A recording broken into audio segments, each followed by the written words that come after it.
2023 പാസാക്കിയ വനിതാ സമ്മേളനം നടപ്പിലാക്കണമെങ്കിൽ ലോക്സഭാ സീറ്റുകളുടെ എണ്ണം വർദ്ധിപ്പിച്ചേ തീരുമത്രേ. ഉത്തരേന്ത്യൻ സംസ്ഥാനങ്ങളിലെ ലോക്സഭാധിപത്യം ഊട്ടിയുറപ്പിച്ച അധികാരത്തിൽ കടിച്ചു തൂങ്ങാൻ വനിതാ സംവരണത്തെ മറയാക്കുന്ന കുടില തന്ത്രം ഈ രാജ്യത്തിന്റെ ഫെഡറൽ സംവിധാനത്തിന്റെ കണക്കിലാണ് കത്തിവെക്കുന്നത്. 2024 ലോക്സഭാ തെരഞ്ഞെടുപ്പിൽ തന്നെ അടിവേരിളക്കുന്നതിന്റെ സൂചനകൾ വ്യക്തമായിട്ടുണ്ട് ബിജെപിക്ക്.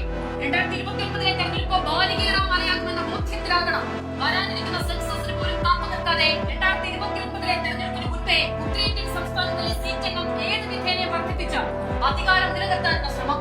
അതിന് വനിതാ സംവരണത്തോളം മറ മറ്റെന്താണ്? ബിജെപിയുടെ ലക്ഷ്യം വനിതാ സംവരണമോ വനിതകളുടെ ഉന്നമനമോ അല്ല. ദക്ഷിണേന്ത്യൻ സംസ്ഥാനങ്ങളിൽ നിലം തൊടാനാകാത്ത ബിജെപിക്ക് അധികാരം നിലനിർത്തണമെങ്കിൽ ഉത്തരേന്ത്യൻ സംസ്ഥാനങ്ങളിലെ മൃഗീയ ഭൂരിപക്ഷം കൂടിയേ തീരും. ബിജെപിക്ക് മുൻതൂക്കമുള്ള ഉത്തർപ്രദേശ്, മധ്യപ്രദേശ്, ബീഹാർ തുടങ്ങിയ 8 സംസ്ഥാനങ്ങളുടെ മാത്രം സീറ്റെണ്ണം 207 നിന്ന് 543 വർദ്ധിക്കും. 77% ആ വർധനവിലൂടെ പാർലമെന്റിലെ സീറ്റ് വിഹിതം 38.1 നിന്ന് 43.1% വർദ്ധിക്കും. കേരളം, തമിഴ്നാട് ഉൾപ്പെടെയുള്ള